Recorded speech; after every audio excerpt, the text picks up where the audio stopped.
Fala galera, sejam bem-vindos a mais um vídeo aqui no Prometeu História Online. E hoje estamos aqui em um formato bastante diferente, em um vídeo muito especial.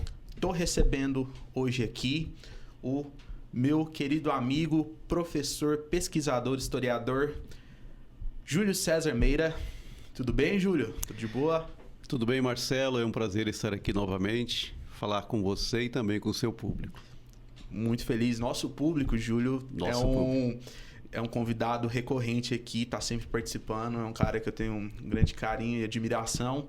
E hoje a gente vai falar de um assunto super interessante, um assunto regional, que a gente tem um público aqui muito goiano, muito morriense. E esse aspecto regional ainda carece de uma divulgação mais ostensiva nas redes sociais, nos meios de comunicação, no YouTube sobretudo.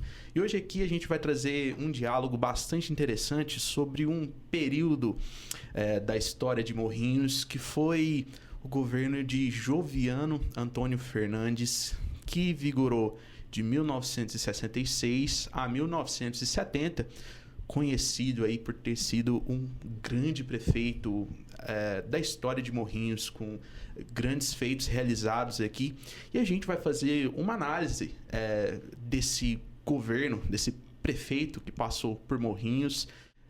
Júlio, quer começar falando um pouquinho sobre o governo do Joviano Antônio Fernandes para o pessoal? Claro, Marcelo. Primeiro eu gostaria de deixar claro que eu não sou goiano e nem morriense, por óbvio, né? Mas é de coração, pô. Sim, eu sou um pesquisador que moro em Goiás há 15 anos. Sim. E em Morrinhos há pouco mais de 10 anos. Morando, sim, de fato, definitivamente, porque houve um período em que eu ia e voltava. A pesquisa sobre a história regional de Goiás, ela chega para mim por uma exigência profissional. Quando eu chego à Universidade Estadual, eu sou instado a fazer pesquisas a respeito de Goiás.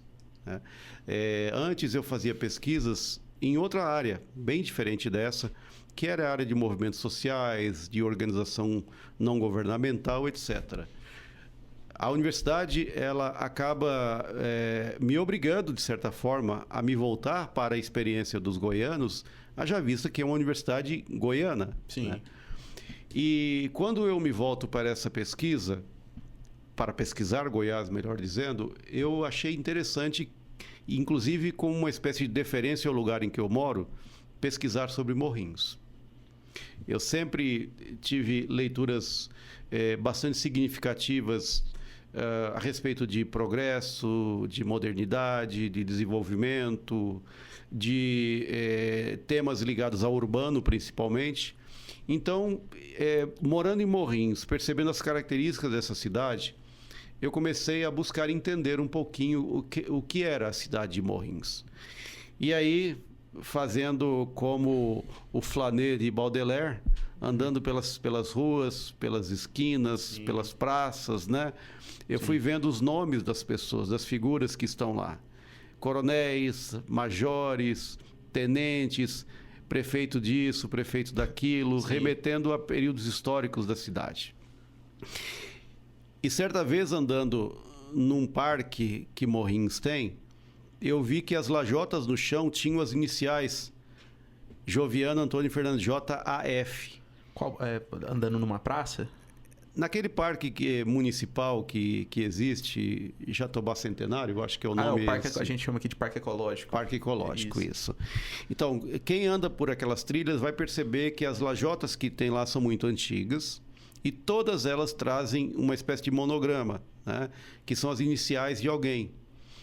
Essas iniciais são do Joviano Antônio Fernandes, que foram fabricadas naquela época, as lajotas, pela Supan, uma empresa que ele criou de desenvolvimento urbano aqui na cidade por volta dos anos 68, 69, mais ou menos. Que foi, sim, criada exatamente para produzir equipamentos, né, de concreto para meio-fio, para lajotas, por exemplo, para calçamento de ruas, né? Uhum. E levaram as iniciais dele. Eu achei muito interessante isso. E aí eu comecei a buscar, a conhecê-lo um pouquinho. E acabei que, na minha tese de doutorado, eu preferi fazer um debate a respeito do tema do progresso em Morrinhos, fazendo uma comparação de 2 períodos da cidade. O período anterior da figura histórica mais importante de Morrinhos, que era o Hermenegildo, falecido em 1905, o coronel, não o senador. Sim. E Joviano Fernandes, para entender o que é que se queria dizer a respeito de progresso, quando a gente aplicava esse termo a esses 2 momentos históricos. Exatamente. Só para dar uma contextualização para o pessoal que está assistindo, que porventura é morriense e não é tanto atento assim à história, o Hermenegildo Lopes de Moraes, que o Júlio fala, é o coronel, é um cara absolutamente rico que veio para Morrinhos década de 70 do século XIX. Exatamente. Ele vem para Morrinhos da década de 70 já muito rico, fruto de operações comerciais na Guerra do Paraguai, não foi? Sim. Com sal e tudo mais, produtos comerciais, ele fica muito rico. Chegando aqui em Morrinhos, ele começa a praticar agiotagem também, não é? Além dos seus empreendimentos. E chegando aqui, na verdade, não era originalmente para ele ficar aqui. Ele foge da malária, não é? Ele foge da malária que ele residia em Santa Rita do Paranaíba, que hoje é Itumbiara.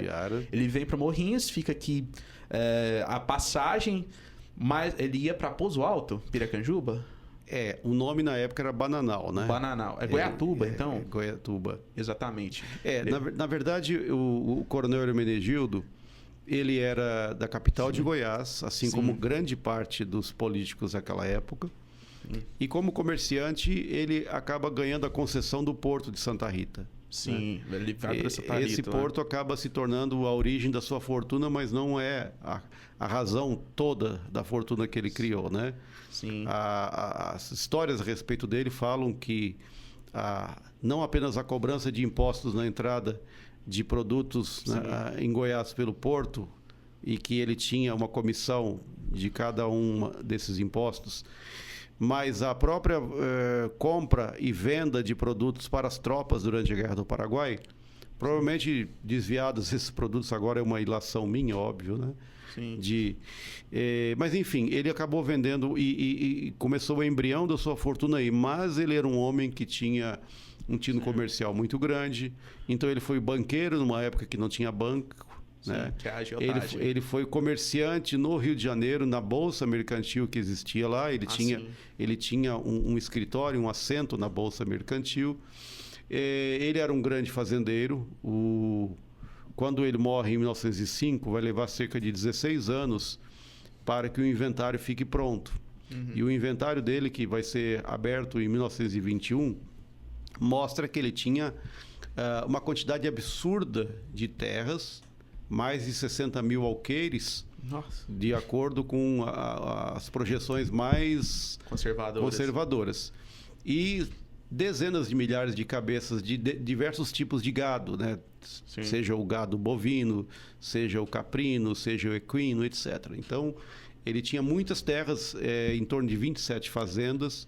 Isso. Ele era dono das lojas da cidade, ele era dono de farmácia, ele era dono de armazéns, ele era dono de atacados que compravam e vendiam produtos, por exemplo, para a zona rural aqui na região. Enfim, ele era dono de uma infinidade de produtos. Esse era o coronel Hermenegildo. Exatamente. E ele, fugindo da malária, ele vem para passar uma noite aqui em Morrinhos, na passagem. Aí convencem ele a ficar definitivamente. E aí ele fica na cidade, né? Essa cidade tinha sido alçada à vila em 1859, mas ela havia perdido esse status porque faltavam alguns equipamentos públicos, né? Cadeia, escola. Cadeia, escola, etc. E ele compra, então, na década de 70, um edifício onde ele vai morar. Posteriormente, ele doa esse edifício para a cidade e é feito nesse edifício uma escola, que aí garante o retorno da cidade ao status de vila, novamente, já como as características de município. Se bem que a ideia de município é uma coisa da década de 30, né? Exatamente. Mas já com essas características, é aí que tem, por isso que Morrinhos tem 2 datas, né, de aniversário, que é o aniversário da autonomia de Morrinhos. Por volta de 1872, 74, alguma coisa assim. E o Hermenegildo Lopes de Moraes, pai, por assim dizer, né? Ele é o cara podre de rico que vem aqui, constrói esses equipamentos urbanos, que ele chega rapidamente, já toma conta da política local, se torna o grande mandante, fica por aqui, estabelece. E o outro Hermenegildo muito conhecido, muito por conta da escola, senador Hermenegildo de Moraes. Esse senador Hermenegildo de Moraes é o filho do Sim. Hermenegildo Lopes de Moraes. O monumento que leva esse nome dele foi construído na década de 30, pós-morte do Hermenegildo Filho, né? Que foi um empreendimento da esposa da Maria Mabini. Maria Mabini de Moraes, Sim. a dona Fica. Isso. Né? É importante a gente lembrar que os coronéis, eles tinham uma característica bastante interessante. A primeira geração, geralmente, era a geração do campo. Era uma geração de comerciantes, de criadores de gado, de produtores rurais, etc., que amealhavam fortuna e iam dominar a política de certas regiões.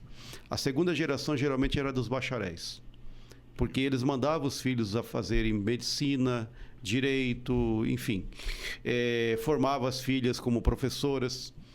E essa segunda geração era a geração que saía dos limites locais e ia também praticar a política em nível estadual ou até federal, que foi o caso do senador. Sim. Na época que o coronel morre, ele morre em 1905, ele já tinha um genro que era importante na política, que inclusive em 1905 estava acabando de terminar o mandato dele como governador, ou o que chamava na época presidente da província de Goiás. Xavier de Que Almeida. era José Xavier de Almeida. Que inclusive é o nome de outra escola aqui em Morrinhos, que hoje por muito tempo foi uma escola que operou ensino médio, ensino básico a nível noturno, né? Também oferecia técnico e hoje é a escola militar daqui de Morrinhos, estadual. Foi a primeira a oferecer em Morrinhos, Sim. ensino em nível médio, né? Uhum. Com outro nome na época, obviamente. E aí o coronel Hermenegildo, pela riqueza dele, ele acaba organizando a política em torno de si próprio, financiando a política morrinhense e estadual. O seu neto, Guilherme Xavier de Almeida, numa obra publicada em 1970 chamada O Sobrado, ele fala que naquela época os grandes da política estadual vinham à casa do coronel para fechar as chapas, porque o coronel financiava. E ele foi vice-presidente praticamente permanente desde 1891 até a sua morte, de Goiás. Foi o vice-presidente, no caso, o Hermenegildo pai. O Hermenegildo, coronel. Sim, né? sim. Porque ele não queria cargos em que ele tivesse que ser assim a cabeça de chapa, né? Exatamente. Ter a responsabilidade. O Hermenegildo pai, ele morre em desgraça quando Xavier de Almeida leva o golpe da elite goiana, não é? Foi em 1909 que ele meio que se fecha para a elite goiana, os bulhões, os caiados, enfim, se volta aqui muito para Morrinhos e ele leva o golpe. Foi essa sequência histórica, né? Na verdade, ele já o Xavier de Almeida, ele não era mais o presidente da província, né? Sim. Mas ele era o chefe de um grupo influente, né? Que determinava os rumos da política pós-morte do coronel.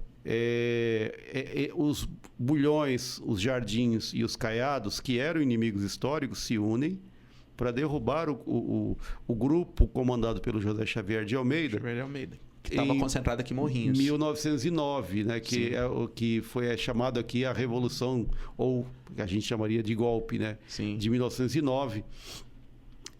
Mas aí, nesse momento, o filho, o Hermenegildo Filho, ele era deputado, né? E ele foi eleito, só que ele não assumiu em 1909 por conta do golpe. Ah, sim. Ele que é derrubado, não é o pai. Ah, é verdade. Né? O outro Hermenegildo, sim. Ele vai depois se tornar deputado federal e posteriormente senador da República, né? Inclusive tinha amizades muito profundas com figuras importantes da República na época, como, por exemplo, o presidente da República. Aliás, tem casas aqui em Morrinhos que receberam diversas vezes vários presidentes, né? Desde Arthur Alves... Arthur Bernardes. Bernardes, melhor dizendo, obrigado. E outros presidentes, até Kubitschek, por exemplo, que ele era amigo do Guilherme Xavier de Almeida e frequentemente vinha quando passava por aqui e ficava na sua casa. Aqui em Morrinhos? Aqui em Morrinhos, essas figuras, família do coronel, eram figuras muito relevantes do ponto de vista político. No caso, talvez, o que poderia ter ajudado o Hermenegildo Filho foi o governo do Hermes da Fonseca, porque em 1912 tem uma virada de chave aqui em Goiás, né? Do governo. O grupo dos bulhões, ele por não ter apoiado o Hermes da Fonseca, eles perdem protagonismo. O Hermes da Fonseca, que era um presidente, assim, por assim dizer, muito intempestivo, o grupo do Caiado passa a ter a proeminência. Talvez esse cenário facilitou a vida política do Hermenegildo Filho posteriormente, para ele assumir novos cargos? Na verdade, desde antes, né? Por exemplo, a amizade mais antiga que ele tinha e que talvez tenha sido a principal razão dessa aliança política que fez frente a ele foi com Afonso Pena, né? Afonso Pena, sim. A ponte Afonso Pena, por exemplo, lá em Itumbiara, os registros demonstram que foi uma conquista por conta da proximidade dele, pessoal, com o presidente. Foi de 1908 essa ponte, né? Sim. Então, ele já tinha essa... Ele já circulava nesses meios desde essa época. Ele né? já conseguiu se rearranjar antes dessa virada de poder, Exato. por assim dizer. Mas a gente não pode esquecer que esses inimigos, eles também eles acabavam convivendo entre si na política local. Isso, é verdade. Né? Você tem um Caiado governador, mas você tem, por exemplo, um Bulhões ou um Jardim que era deputado, que era vice-presidente, que era... Inclusive, em 1909, havia um Caiado que era contra o Caiado, que era um parente dos Caiados, que era aliado da família Hermenegildo, né? Lopes de Moraes. Então, havia assim, uma série de relações ali bem complexas entre eles. Mas ele se torna deputado, se torna senador, só que ele morre de maneira muito prematura, né? Por volta de 1925, se eu não me engano, com 52, 53 anos. Era uma doença que era tratada pela... acho que foi o Heron que tinha me falado disso. Ele morreu de uma doença que era tratável pela penicilina, e a penicilina foi inventada pouco tempo depois. Foi. Né? A penicilina de 1929. Sim, exatamente. Deu azar. Ele deu azar de morrer 4 anos antes. Exatamente. Mas, enfim, a gente fez todo esse preâmbulo aqui, que é muito interessante. Aliás, eu não sabia que ia render tão bem assim. O Júlio, na pesquisa dele, fez uma comparação desse período histórico, que a gente acabou de fazer esse grande preâmbulo aqui, para comparar com outro período histórico que foi do Joviano Antônio Fernandes. Joviano Antônio Fernandes, ele assume a prefeitura em 1996, no contexto da ditadura militar. 1966, no contexto da ditadura militar. E o Brasil passava por mudanças econômicas estruturantes bastante profundas ali naquela época. Até a gente aqui, antes de começar o podcast, estava falando um pouquinho dos embates das escolas econômicas que estavam entrando em choque na época da ditadura, no começo da ditadura militar, né? Eram as escolas keynesianas contra as escolas liberais. E, sobretudo, quando vem a ditadura militar, Castelo Branco assume o poder, os liberais ali tomam as rédeas do governo, implantam uma série de reformas estruturantes, né? E nessa conjuntura, Joviano Antônio Fernandes assume, mas, sobretudo, o Júlio vai falar aqui, a ditadura militar, os governos militares criam uma série de mecanismos que facilitam, por assim dizer, né? A gente pode falar facilita, que auxilia a gestão pública dos municípios ao redor do Brasil. E Joviano Antônio Fernandes foi um cara que aproveitou bastante desses mecanismos, né? Sobretudo obras, dinheiro destinados a uma série de empreendimentos urbanos, né? E o Júlio vai falar um pouco acerca desse momento histórico, né, Júlio? Na verdade, quando a gente pensa em política e economia do governo militar, a gente percebe que não necessariamente a política e a economia caminham juntas no sentido ideológico, de aproximação, né? E nem mesmo aqueles que faziam parte do governo como economistas, por exemplo, que tinham um verniz mais liberal ou mais conservador, eram, digamos, exatamente atuantes como técnicos do aparelho de Estado, a partir da sua visão ideológica ou política, né? A gente não pode esquecer que havia conservadores, havia liberais, havia outras matrizes, digamos assim, econômicas, mas os governos militares, eles eram desenvolvimentistas, conservadores e desenvolvimentistas, né? Pragmáticos antes de qualquer coisa. Então havia um desenvolvimentismo estatal, né, que tinha projeto de país. Essa é a questão, né? A ditadura tem o seu viés social, cultural e político de repressão, de ataque a direitos, a liberdades, etc. Mas, por outro lado, a gente vai ter uma série de pessoas que eram, inclusive, liberais, ou seja, defensores desses direitos, dessas liberdades, mas que pragmaticamente pensavam, bom, aqui eu tenho o espaço para atuar. Que é o caso de Simonsen, talvez mais liberal ainda do que Delfim Neto, né, que foi o grande artífice da proposta econômica e de desenvolvimento, né, dos governos militares, que acabam, de certa forma, se organizando em 67 a partir do Decreto-Lei 200, que vai estabelecer as propostas, digamos assim, da forma de atuação dos entes federativos, né?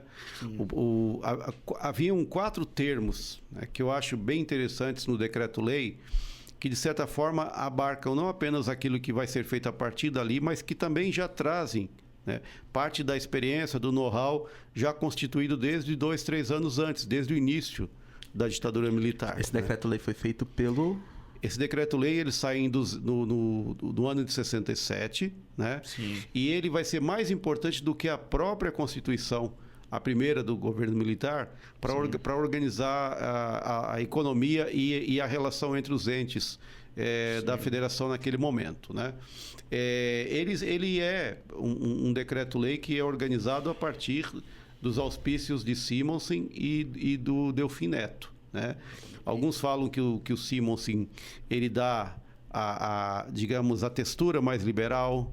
Outros dizem que o Delfim Neto é o responsável por essa textura, mas mais importante ainda, pela parte desenvolvimentista.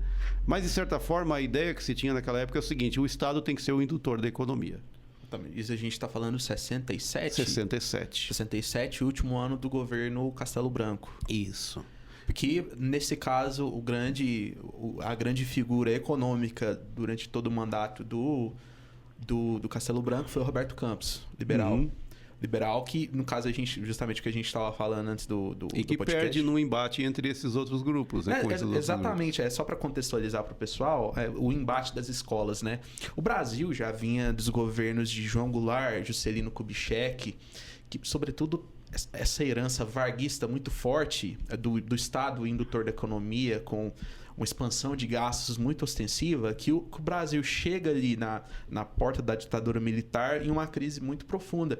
E os liberais da época questionavam muito esse modelo de Estado que o Brasil já vinha seguindo há muito tempo.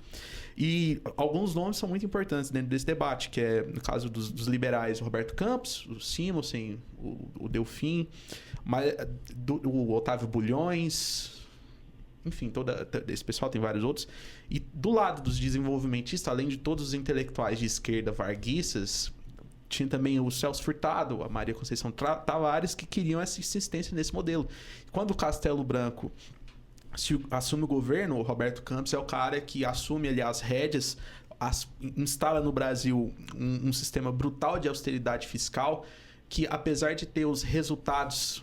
De não ter os resultados esperados, ter um resultado bom a princípio, mas não o esperado, né? Que eles esperavam muito mais. Custou muito politicamente para o Castelo Branco, porque políticas de austeridade para um governo sempre é uma coisa muito danosa. E o Brasil não estava nem um pouco acostumado a esse tipo de política. Então custou muito caro para o Castelo Branco, todas essas políticas de austeridade, né? E ao fim caminhando para o final do mandato dele, acontece isso. Ele meio que começa a perder a disputa de braço, né? E o Brasil começa a virar o preâmbulo, né? Trocar esse pensamento, e é justamente dentro desse período que a gente tem o governo de Joviano Antônio Fernandes. Sim, a gente não pode esquecer que nós estamos falando de uma época em que a maioria da população brasileira vivia na zona rural. Uhum. O percentual de analfabetismo era gigantesco. E que o Brasil, apesar de estar dando passos rumo a uma proposta de mudança de matriz econômica desde a década de 30, 40, com Getúlio Vargas, né? A 43 sai, por exemplo, a consolidação das leis trabalhistas, a CLT. Kubitschek vai fazer, Juscelino vai fazer uma escolha por um modelo de desenvolvimento a partir da estrada de rodagem, porque fazer estrada não era só ligar um lugar até outro, era escolher um modal econômico, né? Exatamente. Desde o Washington Luiz, o Brasil já começou a olhar a rodovia como... E até hoje esse debate, por que o Brasil não tem as ferrovias e tal? Porque a Europa, os Estados Unidos é muito conectada. Foi uma escolha. Foi uma escolha que a partir do Washington Luiz já foi a tônica. A gente não pode esquecer que seria importante para nós como país, como usuários de sistemas de transporte, que tivéssemos ferrovias. Tem uma diversidade, né? Mas como é que você organiza a economia de modo a fazer um país tão grande, tão vasto e com tantas diferenças, né? Se organizar a partir do quê? Qual seria a matriz, né? A escolha do modal rodoviário foi uma escolha que levou em consideração a criação da Petrobras na década de 40, levou em consideração a possibilidade do desenvolvimento de um grupo gigantesco de indústrias, tanto de ação direta quanto indireta, por exemplo, ligando, né, a questão do automóvel, e pensando também no processo de industrialização e de urbanização da região central do país, né? Porque, aliás, levar a capital para o interior e aí colocar uma rodovia para ligar essa capital a outros lugares, isso já demonstrou a escolha que foi feita. Mas vamos lá. Na minha análise, eu estudei o governo do Joviano Antônio Fernandes de frente para trás. Sim. Por quê? Porque eu parti da revista que ele publicou no final do mandato dele, uma revista que, na verdade, já tinha sido lançada em outubro de 69. Essa revista ela tinha sido publicada, na época, pelo Sindicato Rural, num evento que teve aqui em Morrinhos, e aí em 70, no final do mandato dele, ele republica essa revista com alguns pequenos acréscimos, principalmente aqueles assim em que ele, como editor, ele se coloca, né, inclusive escrevendo em primeira pessoa, para apontar o que ele considera que é o legado dele, né? O nome da revista é Morrinhos, Cidade de Progresso, alguma coisa assim, né? Eu tenho o nome aqui, depois eu falo para vocês. Ao longo do governo dele, a gente vai perceber que Morrinhos teve, de fato, um grande crescimento. Morrinhos sai de um orçamento que havia sido pensado no governo anterior, ainda em 65 para 66, de cerca de 1 milhão de cruzeiros, né, para mais de 10 milhões, mais de 15 milhões, na verdade, de cruzeiros ao final. Só que tem um detalhe curioso, né? Em 70, dentro desse mesmo processo do governo federal de conter a inflação e de criar digamos, um espaço de crescimento para o país, haviam sido cortados 3 zeros. Então, aqueles 15 milhões que seriam, né, de orçamento para 70 eram 150 mil, alguma coisa assim, né? Mas, enfim, Morrinhos teve um crescimento de 10 vezes em termos de orçamento em 5 anos. Sim. Mas grande parte desses recursos que foram empregados por Joviano não vieram exatamente somente desse crescimento de orçamento. Isso se veio principalmente de projetos que ele desenvolveu e que estavam em linha, né, com aquilo que o governo federal estava propondo como projeto de país também. Eu acho sempre importante que a gente faça, quando faz a leitura de uma situação como essa, né, fazer a leitura a partir do caminho do dinheiro. Por isso que eu fiz a opção de fazer essa relação entre a situação político-econômica local e a federal, para a gente poder entender. Então, vamos lá. Sai de um crescimento X e multiplica esse crescimento por 15 vezes o orçamento municipal. Isso tem a ver com o quê? Com o desembolso que o governo federal passa a fazer via fundo de participação de municípios, fundo de participação de estados, agências específicas, por exemplo, de desenvolvimento que passaram a ser criadas, como, por exemplo, sistemas ligados à habitação, a transporte, né? E com recurso específico criado para isso. Como é que se acessava isso? Projeto. Sim. O município criava um projeto, solicitava o recurso. O recurso ou vinha via banco, via financiamento que era feito, que era garantido pelo governo federal, ou vinha direto de fundos do governo federal que despejava esse recurso no município. E esse banco, você fala, sobretudo, o Banco do Brasil. Naquela época, principalmente o Banco do Brasil. Sim, né? que por muito tempo foi o grande banco que movimentava esses empreendimentos no Brasil. Só que a gente não pode esquecer que a partir do momento em que se cria, né, o BNH, por exemplo, que é criado pela Lei 4.380 de agosto de 64, que é, na verdade, o primeiro movimento que é feito já no primeiro ano da ditadura militar, né? Sim.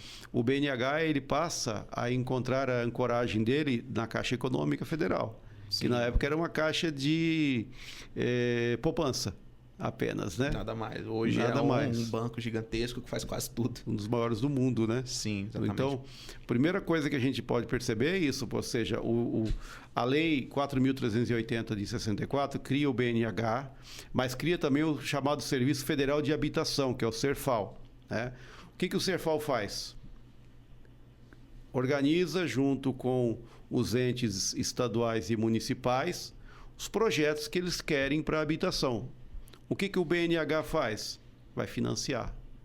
O BNH é o Banco Nacional da Habitação. E é do BNH que sai o conjunto Vila Bela, que o Joviano Antônio constrói? Muito bem. Saem dois conjuntos, na verdade, né? Dois. O mais conhecido é a Vila Bela, mas Sim. tem a Vila Santos Dumont também. Caraca, dessa época, Santos Dumont aqui? A Santos Dumont já é na parte final. Acho que, Sim. inclusive, se eu não me engano, não é entregue por ele.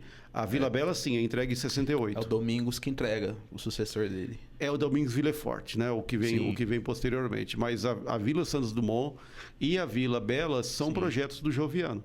Ah, legal. Só para ilustrar aqui para o pessoal que entender a grandeza que foi o governo do Joviano Antônio Fernandes. O Joviano Antônio Fernandes construiu o grande ponto turístico da nossa cidade, que foi o Cristo Redentor, né? Que ano foi a construção do Cristo mesmo? O Cristo começa em 68, mas ele não termina ainda durante o governo do Joviano. É o Domingos que entrega também. Exato. Domingos. É interessante porque ao longo de todo o governo dele, as medidas, ele envia dezenas de projetos de lei para a Câmara Municipal, né?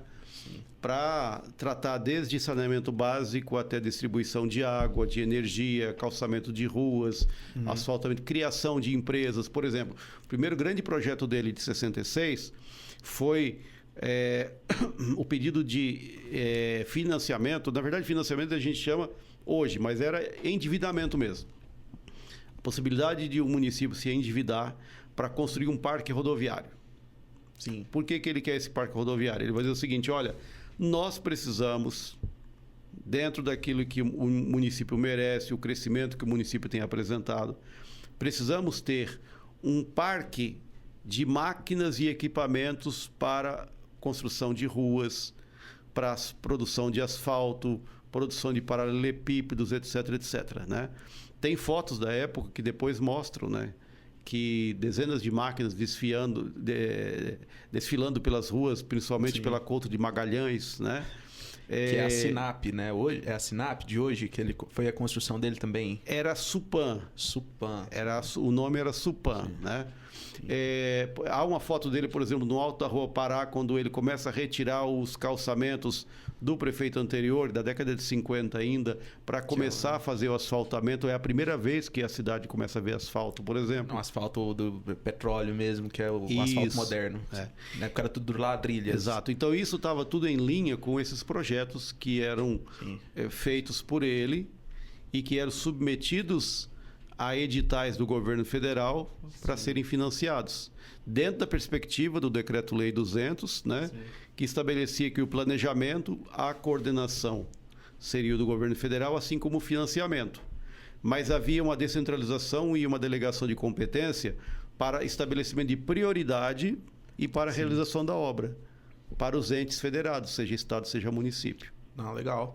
E então ele constrói essa série de empreendimentos, né? Eu falei do Cristo, né? Que entrega o sucessor dele, mas é um projeto do mandato dele. O outro é a Praça da Fonte, que por muitos e muitos anos aqui em Morrinhos foi... A Praça Doutor Raul Nunes, também chamada de Praça da Fonte Luminosa. É a Praça da Fonte, que por muito tempo foi o grande point de encontro cultural e turístico de Morrinhos, que nos últimos anos foi assim esquecida pela população. Outros lugares da cidade foi tomando o protagonismo, mas assim, durante décadas e décadas foi o grande ponto de encontro cultural da cidade. Foi uma obra do governo dele. A Praça do Mercado, né? Sim. Assim, a Praça do Mercado. Eu esqueci o nome da Praça do Mercado. A Walter José. Na Monte Castelo. Centro Comercial Walter José. O centro comercial é Walter Lee, mas Walter... a praça é a Praça Monte Castelo. Ah, sim. Não é? Eu quis falar do Centro Comercial Walter Lee José, que por muitos e muitos anos também em Morrinhos foi o grande point comercial, que ali era um centro de movimentação gigantesco. E ali é interessante porque aquele mercado ali, ele foi parte de um projeto também de cidade. Sim. O centro comercial da cidade, desde a década de 20, estava na Rua Barão do Rio Branco. Exatamente. E a ideia de trazer o centro comercial mais para cima tinha a ver com a expansão dessa cidade. A região onde é o supermercado Reis, por exemplo, era região já de periferia. Né? Uhum. O próprio prefeito Joviano, a família dele tinha uma madeireira naquela região. Mas veja, eles vão construir o bairro da população trabalhadora quase 1 quilômetro dali, lá na Vila Bela. Ah, sim. Né? O Cristo, que se torna o portal de entrada da cidade, ao lado da Vila Bela. Sim. O Cristo é interessante porque ele tem 27 metros de altura do pedestal até em cima. E apesar do trabalho do Joviano ter sido em incentivar permanentemente, né, uma cidade que tivesse um desenvolvimento industrial, eles não foram capazes de produzir, de criar o Cristo localmente. Ele veio desmontado e montado aqui. Todas as peças foram produzidas, a maioria em Franca, em São Paulo, e foram montadas aqui porque a indústria local não tinha capacidade de produzir isso. Assim, né? Era uma coisa gigante. E até hoje, assim, se a gente pegar uma referência regional, assim, você não tem aqui nas cidades vizinhas uma estátua daquela robustez, assim. E se a gente pegar, tem um relativo tempo que ela foi feita, realmente é algo que é histórico para Morrinhos, assim, foi um empreendimento muito grande que fica, de fato, marcado. Mas tem um ponto da sua pesquisa que você coloca que... outro ponto do Joviano Antônio Fernandes, ele cria a Zona Econômica Especial para o desenvolvimento agroindustrial, não foi? Distrito Agroindustrial, né? O Daimo. O Daimo, o famoso Daimo daqui de Morrinhos. Não apenas isso, porque ele é o primeiro a pensar... Não o primeiro a pensar assim, em termos nem estadual, nem nacional, enfim. Isso já era uma prática, né? Mas a pensar um espaço separado, uma organização de cidade moderna, com espaço comercial separado do espaço de moradia, né? Pelo menos assim, do ponto de vista de legislação. Né? Sim. É ele que faz isso. E o Distrito Agroindustrial também, com incentivo para a atração de indústrias, né? Também é feito por ele. Na recente chegada BR-153, a saída da cidade, do descampado do Cerrado até a região do Cristo na época. Né? Aquela região, inclusive, atrás ali era o aeroporto, né? Ah, sim. É uma coisa, assim, bastante visionária, essa noção de separar a cidade. Essas obras todas, assim, para a época, realmente é uma coisa bastante impactante, porque se a gente pegar os padrões de hoje... Não vou dizer que muito pouco se evoluiu, mas as obras daquela época até hoje têm uma grande presença imponente em Morrinhos. Mas tem do ponto de vista do governo dele, teve uma coisa que falhou, porque ele criou, eu não sei se foi um estatuto ou incentivo legal para a construção de edifícios de mais de 3 andares e Morrinhos não conseguiu avançar. Até hoje não conseguiu avançar, na verdade. A gente só tem 2 grandes prédios na cidade, porque ele tinha aquela visão das grandes capitais brasileiras, ele queria transmutar um pouco daquilo para Morrinhos. Ele, como é que é? Ele zerava imposto para construções acima de 3 andares? Sim. agora eu não me lembro se são 10 anos ou 20 anos, né? As pessoas não pagariam imposto nem de construção, né? Sim. E nem depois IPTU. E a gente chama isso de processo de verticalização. Exatamente. É a ideia de se pensar uma cidade moderna, burguesa, né? Nos moldes das cidades da Europa Ocidental, né? Porque isso não é novo, né? O José Amaral Lapa já está discutindo esse processo de organização da cidade no Brasil a partir de Campinas em 1850, né? Campinas, em 1850, já estava criando código de posturas. Campinas, São Paulo? Zoneamento, uma cidade que na época tinha 20 mil habitantes. Sim. Que era o caso de Morrinhos na década de 60 aqui, né? Então, Campinas, 100 e tantos anos antes, já estava produzindo essa cidade separada, organizada, nesses moldes burgueses, né? E nós vamos perceber isso também a partir da profusão de projetos de lei que ele faz. O que me chama a atenção e que me levou a fazer essa pesquisa foi perceber nesses documentos que eu tive acesso, que foram os 27 projetos de lei, né?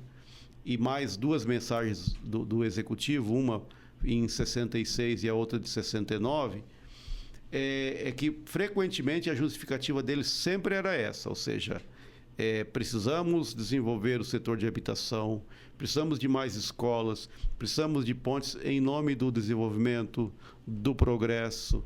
A cidade precisa disso porque ela está passando por essa fase de transformação, né? Esse é o termo. E eu não trato isso de maneira pejorativa, não. Claro, é uma constatação de que a justificativa dele, digamos, estava em linha com aquilo que se pensava naquela época também. Muito na pesquisa fala que o Joviano vai para a Arena, que era o partido da ditadura, por puro pragmatismo, por assim dizer, que é o que ocorre com boa parte dos grandes parlamentares do Brasil, grandes figuras políticas que mesmo recusando os princípios da ditadura, o princípio autoritário, não nega a política. Vai para a arena e tenta fazer seu jogo político através disso. A gente confunde a ação política, a prática política com a teoria política, né? A ideologia política, ela tem muito mais relação com quem pesquisa e estuda a respeito de política do que quem está fazendo a prática da política mesmo. Política se volta, e eu acho que esse é o movimento que a política real faz, se volta para quem tem expectativa de poder. Sempre essa questão do jogo político sempre é algo muito fluido e ao sabor do vento, sobretudo quando vai tratar as fontes e tudo mais. A gente tem que fazer sempre aquele equilíbrio da questão intelectual com a questão pragmática. E esse período de Morrinhos é muito interessante porque leva a gente a esse desafio teórico, né, de analisar o Joviano sobre essa perspectiva. Mas tem um ponto interessante da sua pesquisa que o senhor traz, que é uma pergunta, questionamento, né? Que até que ponto podemos falar que esses grandes empreendimentos, esse grande avanço que Morrinhos teve sobre o governo de Joviano se deve unicamente à sagacidade do Joviano ou uma conjuntura mais ampla de fatores. E a gente conversando antes aqui do podcast, a gente falou do Manuel, que foi o antecessor dele, também do partido PSD, e foi prefeito de Morrinhos por diversas oportunidades, que é um cara que, assim, sobre o ponto de vista intelectual, a gente conversando aqui, era um cara até um pouco mais qualificado do que o próprio Joviano, era um cara muito letrado, mas que não tinha as condições, o contexto histórico tão favorável quanto o Joviano teve, né? Se você quiser explanar mais sobre esse respeito. Eu acho importante a gente lembrar que, do ponto de vista da política real, concreta, né? A adjetivação quem faz somos nós, os pesquisadores. Assim como quando a gente vai fazer a análise, por exemplo, dos movimentos da população brasileira ou de qualquer tipo de população. Se é mais à direita, se é mais à esquerda, se é mais ao centro.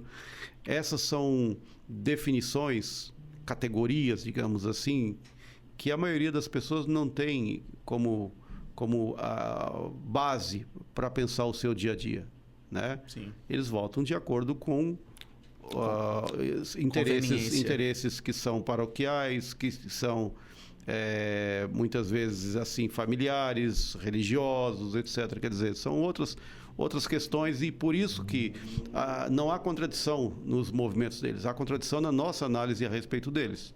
Ou seja, a gente identifica contradições porque a gente espera uma atuação, digamos assim, no circo da política, a partir da experiência concreta local, né? Que tenha algum tipo de concatenamento de ideias, de ações, de práticas. Isso não existe, né? Os políticos também são dessa mesma forma.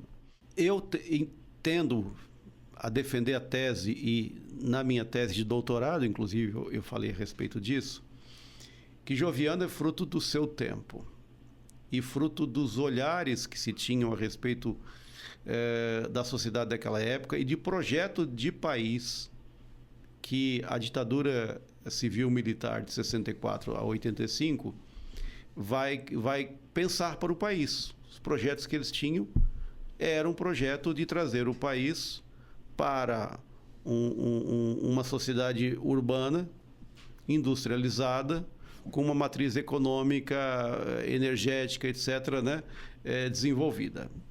A escolha foi feita pelo desenvolvimentismo, ou seja, com o Estado fomentando essa proposta.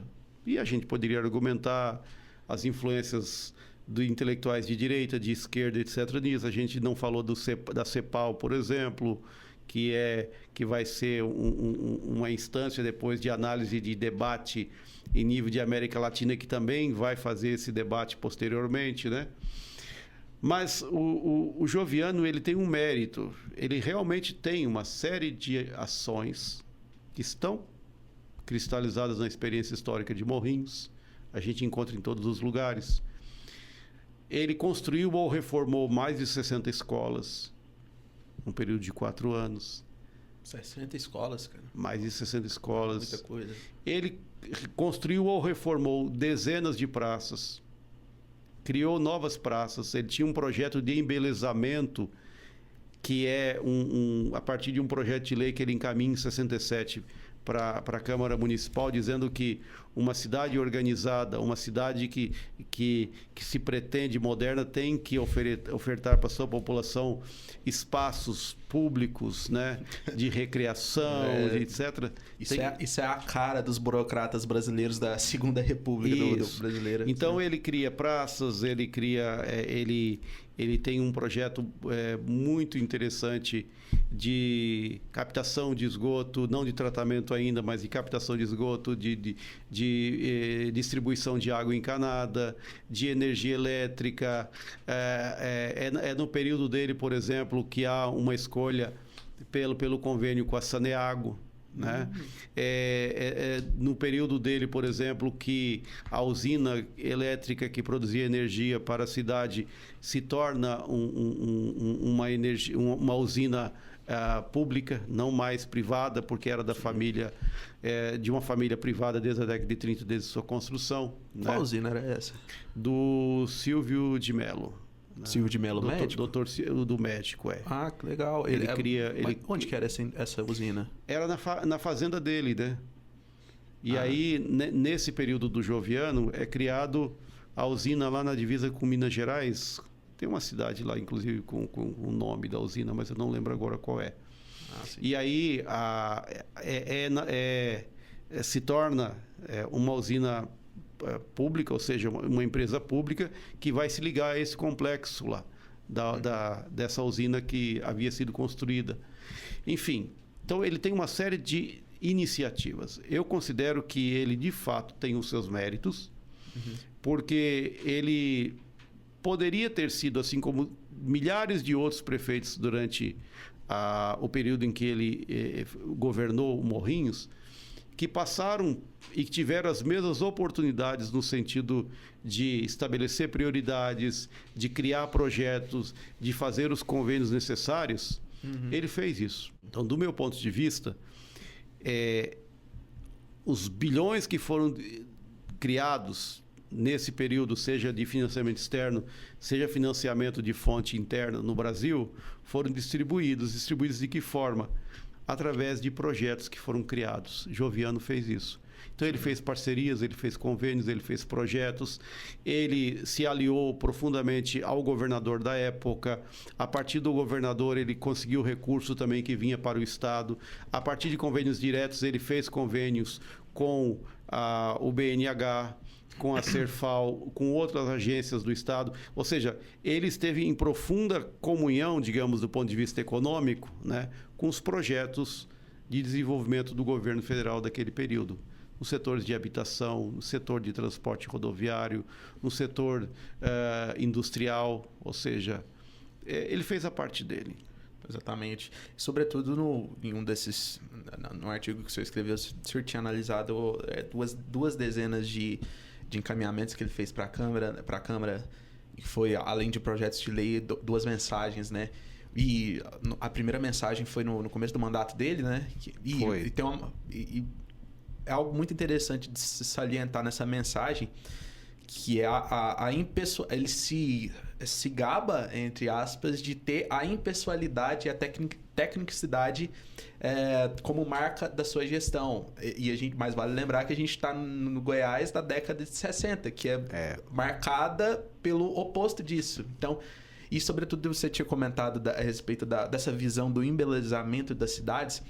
Isso é algo também muito moderno, presente ali, que é uma marca registrada do governo do Rodrigues Alves, né? Presidente Rodrigues Alves, que se expande depois para as grandes cidades brasileiras, que é justamente esse olhar europeu, que a cidade deve ser bem cuidada, ser a marca e o reflexo do desenvolvimento de todas as outras áreas. Então dá para ver que o Joviano, ele traz toda essa bagagem muito moderna à época, que Goiás ainda está numa lógica, de um modo geral, assim, generalizado, ainda muito... mandonista, muito tradicional ainda. E isso aí é algo que se destaca, de fato, né?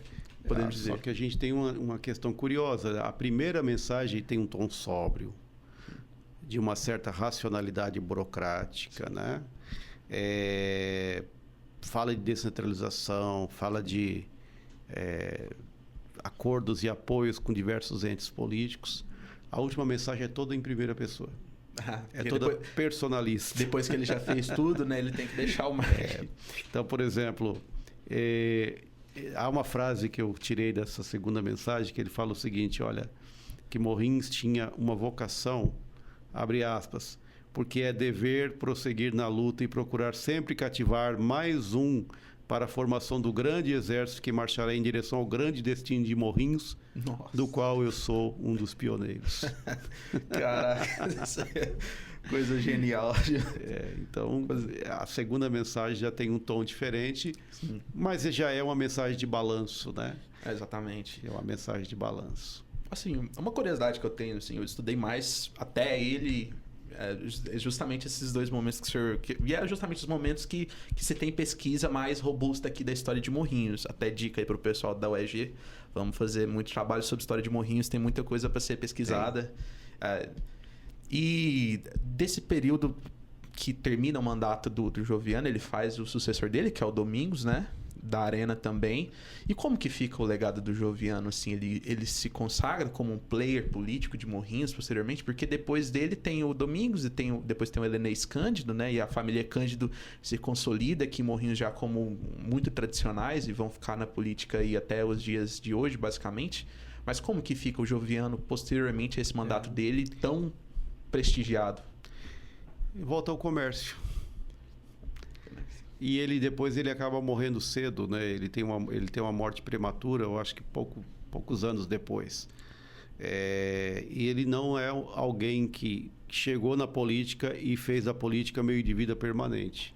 Ele retorna às atividades empresariais. Caraca, mais um traço moderno. O Domingos Villefort também vai ter essa característica, porque acaba se tornando, inclusive, um gestor de empresas alimentícias posteriormente, né? Já sim. O Helenês, que vem na sequência, aí acaba criando raiz na política. Exatamente. E criando uma dinastia política mesmo. Demais. Então, o Joviano, ele não chegou a ter filhos, parentes, amigos mais próximos que encontrou uma capilaridade na política local a ponto de fazer uma dinastia, entre aspas, uma tradição política no nome dele. Ele fez ali o mandato dele, fez o sucessor e ficou por isso mesmo. Pode ter havido, mas assim, eu não me preocupei depois em analisar posteriormente, mas eu sei que ele especificamente, ele encerra o mandato dele e, claro que ele vai ser um homem a ser ouvido posteriormente, né? Ele tem relações, ele tem laços assim com pessoas para fora, inclusive dos limites do município por conta dessa atuação dele. A ditadura militar vai acabar muito tempo depois, portanto ele se mantém como uma figura importante na cidade, mas assim não mais na política ou partidária ou como um profissional da política. Ele volta a ser o comerciante que ele já era antes. Interessante. E ele termina o mandato dele em janeiro de 70. E a gente nem fala ainda do milagre econômico da ditadura, que é o governo Médici, a partir de 72, certo?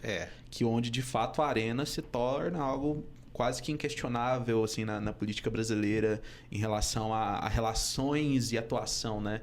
Então, assim, dá para ver que o mandato dele é muito especial sob diversas perspectivas, né? O imaginário dele, assim, é muito à frente do seu tempo.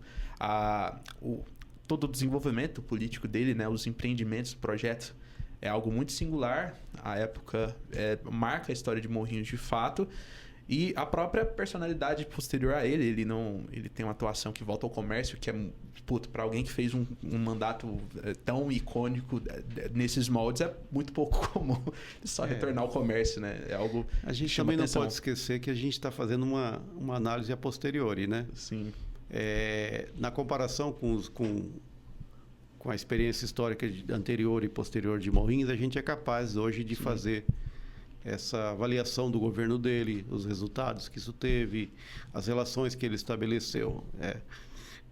Muitas vezes, no calor dos acontecimentos, nos processos, ninguém se imagina como protagonista de um fenômeno histórico, né, ou social ou político. As pessoas só vivem. Sim, claro. Essa é uma análise que a gente faz bem depois. Né? Tanto é que, apesar de ele ter o seu lugar na política morrinhense, pouca gente lembra que ele existiu.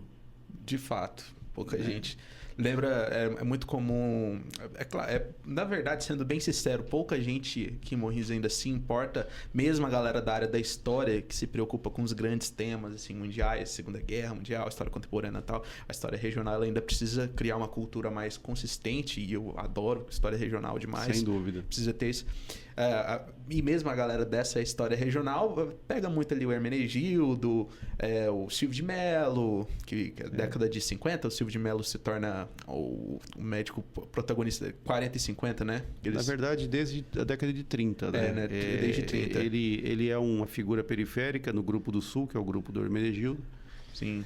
Mas com o golpe de 30, que aqui ainda é chamado de Revolução, figuras importantes da família Hermenegildo acabam ficando mais nas sombras e figuras que são periféricas emergem. Né? O Silvio de Mello é um deles. Exatamente. Inclusive, ele faz um prefeito aqui, que é o irmão dele se torna prefeito em 34. Sim. Mas em 36 a família volta com Guilherme Xavier de Almeida, que é nomeado prefeito de Morrinhos e fica como prefeito até 45.